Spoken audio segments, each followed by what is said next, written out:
Sadie Hoagland is a fiction writer at the University of Utah, PhD candidate up there.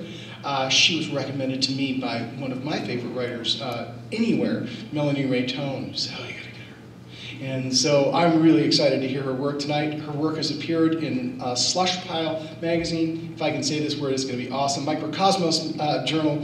Just seems like a lot of consonants. The Black Herald. She also edits Quarterly West magazine, a fine publication at the University of Utah. Please welcome Sadie Hoagland.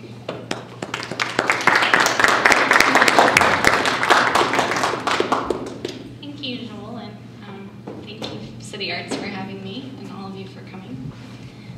So I'm going to read tonight from the middle section of a novel in progress, and you don't need to know a lot except that it takes place partially for the most part in a polygamous community, a rural polygamous community, and all the narrators are under 18, so they're all coming of age. In the three sections I'm going to read tonight, you have three different narrators all describing one character, and this character is Jeremiah. Does this sound okay? Okay, that's good, a little feedback back here. But, and Jeremiah is kind of in the novel, he doesn't actually speak, but he is the catalyst for a lot of the action. He commits two major transgressions and crimes. And the first happens at the beginning when he and the first narrator, Emma, get together. And this is a transgression because they're young and in love, but Emma's been promised to his father, Josiah. Then he gets kicked out of the community and commits a bigger crime, who the second narrator tonight, Mercy Ann, will tell us about. Mercy Ann's actually in foster care up in a city. And the last narrator is, well, I'll tell you when we get there, but I think that's it. So Emma's the first narrator in the short section, and at this point he's gone out of the community, and she actually has been told before that he was dead. So, oh, and the last character you need to know is Levi, which is Emma's brother. Okay, no more, sorry. Okay. When Levi let spill from his mouth that word dirt about Jeremiah, it was so damp I knew right away it must have some same truth as God's good earth, but I did not know what to say. I opened my mouth and then shut it like most never, because there was nothing to say. Through all the layers of Jeremiah in my head, not only him as I remembered and the way we were together in the love of such ethereal proportions, and his mane hair and his blue-beard eyes, but also him as I imagined him dead, a less pretty dinge of dog-bitten skin, dog-bitten sun, leather skin rotting, his body a sacrifice to our fig tree love, and these pictures, one living, one dead, were both real to me. And so to learn that one might not be real only made me wonder if they were both not real, so that in hearing he was dead once and now alive again, it was as if there was some cancellation of his existence in my life, so that I had dreamt our whole sweet error. I did not know what to say, but it did not take long before I knew what to do. Levi stood there talking all about him, how he looked now, what he was doing, and trying to make some new picture in my head. But I had enough Jeremiah's and so was not inclined to listen, and besides there was a tightness growing in my chest and making its way to my hands. And so I leaned toward Levi and pressed my first finger into his dry lips, even while they moved, so that they stopped half open, and then I pressed Levi's chin until they were closed, and then I turned around, and I walked the dusk prostituting road back to the place I deemed home, where Jeremiah might come back to now that he was alive, out there in the big black world, doing things I did not know, and would probably not ever know now, because I could not go. With a child feeding off me most hours, and another one not like to be far off, and anyway, even if I could, I would not go because he had not come back. Even with no words to stay, I still had a certainty, and I felt to know what to do with the tightness, with the feeling, and it was like some other body I moved in as I came into the kitchen and told my husband, his father, who was then washing his hands, I needed to see him in the west, which was my part of the house. And I walked up the stairs and into my boudoir without pause, knowing that he would be behind me, hearing before they were there his booted steps, undoing my dress fast, a button pulled loose to the end of its thread so that I already had a leader and something to do in it. But for then, I took off even my unders so that I stood naked as I never had before him when he came into the door. His face made a look like surprise, and then his mouth twisted as if to laugh or cry, and then he went all last page and asked me plain as day what I was doing, and here is when I should have known what to say, because the answer there was simple, in my hands and my chest, in the mouth of Levi.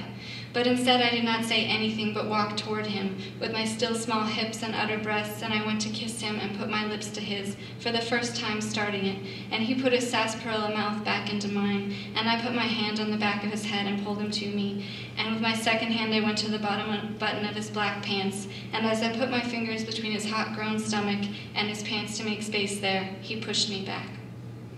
He pushed me, and I did not fall over backward, and then he looked at me, his lips red from mine, and then he hit me across the cheek. I felt the mark as maybe something I wanted more than the other.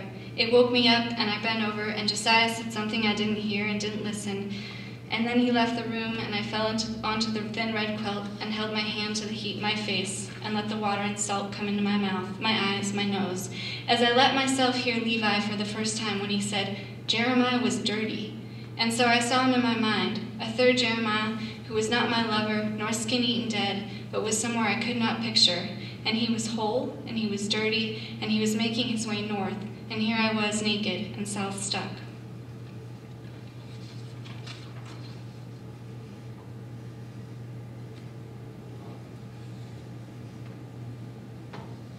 Okay, and then this is Marcy Ann, and she's in foster care with an older couple.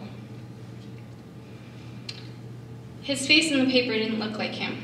He had long hair first and looked all sallow and unhealthy, but it was also one of those bad printings of the paper where there are 2 layers of ink, not exactly one on top of the other, so even the words look like they are moving. I looked at it for a while, trying to study it from across the table as Estelle sat reading the other side of the page. My father's picture was not in the paper, ever, not even during his trial.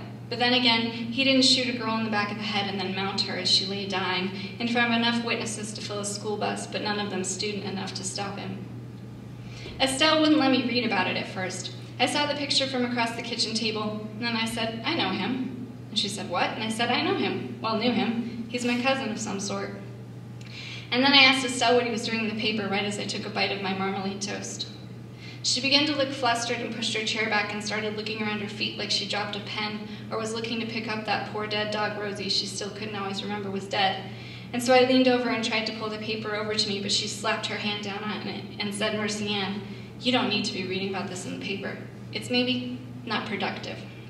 And her voice seemed to panic then, and she called for Stan, and he came in the kitchen, still doing up the buttons of his golf shirt. Estelle pointed, speechless, at the paper and then at me. So I had to wait while Stan read the article, which he did standing up, drinking coffee, and Estelle kept interrupting him to say, she knows that boy, her cousin or something, until he said, Estelle, I heard you the first time, let me read. And then all was quiet except for the ticking of the kitchen clock, and I ventured to finish my toast, figuring Jeremiah had maybe gotten into some trouble, like stealing. Then Stan dropped the paper and looked at Estelle. This is god-awful, he said, and asked Estelle why she made him read it. So then I dropped my L-shaped crust of toast on the plate and waited to hear. But they just stared at each other, Stan drinking his coffee still and Estelle waiting too. Neither of them moved so I asked, well, can I read it now? Then Stan said, she's going to hear about it at school anyway, so you might as well tell her. Estelle sighed heavily and said, oh boy, oh my, before laying her head in her hands and beginning to speak into her lap so that no one could hear. What? Stan asked. And then she raised her head with wet eyes and told Stan she did not think she could repeat the details of that vile story. And Stan said maybe he couldn't either, and maybe it'd be best to let me read it. So the warmed-up paper came into my hands, and I pushed my toast plate aside and smoothed the words in front of me, not knowing if the thing I read would have the same effect on me as these 2 people, familiar as I was with Jeremiah, polygamy, and the strangeness of those ways. And that's how I came to read that Jeremiah had been at a party and had a gun and had threatened a girl, someone he knew, and then when she turned away from him, he shot her in the back of the head and then began to pull her pants down and try it with her as she lay dying, the partygoers gaping, no one moving, the girl dying, bleeding in the head and dying. When I was 10, before my father's fool of a 3rd wife ran away and then testified in court against him, I lived 2 roads over from Jeremiah. I know because I used to pass his house to visit my friend Emma, which I did a lot because I had a crush on her brother Levi. Levi taught me how to make boondoggle bracelets out of horse's hair, of which he had a bunch because they'd had to shoot a mare that summer, and then Levi asked if he could cut off the tail of the dead horse, and nobody said no, so he did. First he tried with an axe, he told me, but swinging across the wiry black hair warming in the sun did no good, so he had to use the orchard pruning shears. When the hair was off, he was surprised how it no longer held together but all fell flat. not a rope anymore, but an unwoven rug. He also said the horse body looked so strange without its tail, with this broke-off, unburned end instead, that he had to look away, though he was still happy to have the hair, and I was happy too because he taught me how to make my own horsehair bracelet, which I wore for 2 summers until Levi turned mean, and then I buried it behind a sage bush with a prayer for him to get nice again. And it was in those days, those horsehair summer days, that I knew Jeremiah most. I knew him because he was the only one who guessed my secret.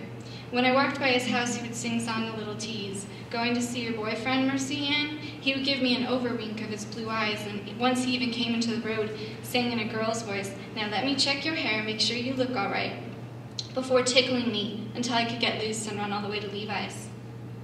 When I quit going to see Levi and had buried my bracelet, Jeremiah came to our fence one day and asked why I hadn't been down the road. When I shrugged, he said, "Well, you can always come to see me," and then scratched his hair and walked away. I was too surprised to call after him, child as I was, as he was, but as he walked off, there was something stooped in his posture. It was like he was heavy with the sun of that day, as if he had to carry its light on his back. He bent over to pick up a pebble then, like someone that knows he's being watched, and there was a certain slowness about him too, not like a farm-worked boy, but rather an old man sowing some unseen past. Estelle let me stay home from school that day. She said, "No use going while the news is so fresh. It'll wear out," she said, in a day. "Tomorrow someone will shoot up a mall and everybody will forget about your friend here." She said this and then patted my hand with papery little slaps. She had been talking a lot since Dan had left to go golfing. They had both watched me reading the articles so that I felt like I had to remake my face into smooth clay so as not to move. I felt that if I cried or even said, "Oh no," that the floor of the room would tilt and we would slide across into a corner and be stuck, all piled together. Or maybe I was just worried Estelle would cry, make that dog sound she did when her bridge partner died. It was not hard to stay still. It was too strange a story to really place someone I once knew in it. I reread the interview with the girl's mother, who knew Jeremiah, and she kept saying that she was so sad, but not angry. She said she loved them both, her daughter and Jeremiah. She had known them both. It was terrible, she said. She was sad. For some reason then, I thought of a time during my first couple months here when my math teacher asked me to stay after class. He had me sit down 3 desks away, as if calculating the distance, and then he said, "I just wanted to let you know, if you need any help, to just let me know." He said this even though I was actually doing well in the class because Stan left mouth and would help me with my homework, sometimes just saying the answers fast over my shoulder, as if we were in a race to do the problem. But this teacher saying this made me think maybe I wasn't doing so well, until he said, "Even if it's not about math, if you just need to talk, I'm here." And it was difficult to picture this man who talked only in numbers and equations, listening to anything so rounded and distorted feeling as what I would say if I was to talk about anything outside of school.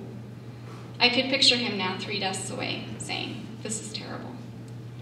After I finished reading the article, which was continued on another page in the same section, I finally said, "This is terrible." Because the word was so strong in my mind, but also because it seemed like the kind of thing you say when you want to be like everyone else who doesn't know someone in the paper. "You okay, kiddo?" Stan asked then, but already seemed relieved as he turned and opened the fridge to find the small can of tomato juice he had every morning. And I nodded at Estelle and couldn't find any more words, and so heard myself say, "Terrible," again. So that's when Estelle said I could stay home from school. That is when she started punctuating the day with small comments, some about the reckless media, some about assimilation programs for lost boys, which is what they call Jeremiah, the exiled kind, without fosters. His exile, I realized, was one of the things I'd missed and didn't know. When our family was pulled out, he was there, and so now I had a measurement for how much I had missed, for how much of the world I left. The world that was still the same in my mind, the same people the same age, was not true and existed only in my memory. Through the morning I was thinking all this, so when Estelle had said something about justice or inappropriate educations, I didn't always listen. I saw him the day we left. I saw him working out in the field, a new job for him. He was standing straight up, leaning on a hoe, holding his hand over his eyes like a strange salute as we drove away in those state vans that had come to get us. My father had already been arrested, there was no one to provide, and before the prophet got a chance to remarry my mother and her sister wives to other men, they came. We only had an hour to pack, then we got in these vans and saw our town as never before, through tinted glass, driving out, and I saw Jeremiah in a field and put my hand up to wave before I realized he wouldn't be able to see me through that dark, moving window. He would only be able to see the hot blue sky reflecting back. Mid-morning, Estelle asked me if I wanted to go to the mall. She asked me this from time to time when she felt the need to walk and look at things. We never bought anything unless I needed new shoes or hair elastics. I told her I didn't, and I'd never said no before, but I thought it was probably okay today, and she just nodded her head. I want to sit outside, I said, and so I went out to the patio and she brought me a hot chocolate so I wouldn't get a chill, even though it was plenty warm in the morning sun, and then she went to get her purse. I didn't want to taste the hot chocolate at first because I'd never had anything like it before I got here, and I didn't want something of this new world in my mouth right then. I wanted to sit and stare and remember everything I could about that time. I wanted to remember and re-remember Jeremiah standing in that road, as tickling me, as leaning in the field, as if by thinking it, I could keep it going. I could imagine into truth Jeremiah still there, not here. Estelle peeked out the patio door and asked if it was okay if she went on without me, and I said yes. And was glad she was going, though I felt it to be because I must be scaring her and she needed to get out of the house. I imagined she might open up about her connection to the whole famous story to a sales clerk on break at the food court. And that would be all right as long as I wasn't there to hear it, to hear that truth countering the one I was trying to visualize into being, to recreate. She called out one more time that she'd be back soon before she changed her mind and came out and gave me one more little hand pat, this time squeezing her bird bones before finally leaving. The cup of chocolate got cold even as the sun got high and hot in the sky. The house was empty behind me and its hollowness breezed about from the sliding glass door, making me feel like I was moving even as I sat. I remember before Levi got mean, the prophet gave a talk at Sunday House. It was the kind of talk he would give with a shaking voice, whether with anger or passion I do not know, but it would tremble as he questioned us, our people, and asked us if we were pious enough. He once banned the playing of basketball in this voice. But this time he was talking about relations. He said then that the reward for the faithful was marriage deemed by God through him and no other commune was acceptable. I did not know what he meant then, but I remember it because he kept saying, the faithful are impotent, God grants potency in his own time. Impotent are the faithful, chaste was Christ. The last phrase stuck in my head, singing around for a few days, Christ, chaste Christ, until I next went to see Levi. Levi was cleaning a feed bucket when I walked up to the pen that day, but he motioned for me to come over, and together we walked to the shade of a small oak and looked for acorns on the ground. He had his hands in his pockets as if he didn't see the same fallen crop that I did, so I picked up the funniest looking one first, which was our game, and it had two caps, one on top of the other, so that it looked like a sultan from the book. Levi and I stood looking at the thing in my hand, our heads almost touching, when he said, I hate faggots. I looked up scared because I didn't know the word, and then he said, I hate faggots, and I'm not one of them, and I'm never going to be one. Chaste was Christ, but the impotent are faggots, he said softly. Then he took the acorn from my hand and held it up to his face and said, Christ was not no faggot. Then he tossed it aside and said, come on, Marcian, let's go out for a ride. We had never done this before, even though once Levi had let me help him groom Blackie, and so I nodded and felt like we were true friends as Levi led me to the barn and let loose the stallion from the corral. He said, this is my horse. And even though I knew, I nodded and smiled because he was proud. So that he was proud as can be, so that his chest rounded out like the body of an acorn itself, and he kicked a bucket upside down so as to step up and swing one leg over the giant black beast. He held its mat mane then and asked me if I could ride bareback. I said yes, of course, and he reached his hand down and I took it and I could feel where his palms were calloused from work, and I stepped up on that hollow bucket and lifted my skirts just enough to get a leg up, and then Levi put a hand around me to get me up on right and steady me atop that, the most beautiful animal I had been on. I was sitting there, my hands hanging on Levi's back belt to hold on, feeling the animal beneath my legs, its great muscles starting to move as Levi clucked, pressing his heels, the backbone articulating beneath me as if to remind me in its own syllabic motion that I was doing something I had never done before. We had taken a few steps, and I was just beginning to breathe again when I heard Levi's paw call his name. I turned and saw him, squinting and frowning in the sun, and he said it again, Levi. Levi did not answer, and even when I tapped my finger to his back, he did not turn. Levi. He said again, I could hear he was closer, and my breasts were closer. They seemed even to breathe back at me from Levi's warm neck.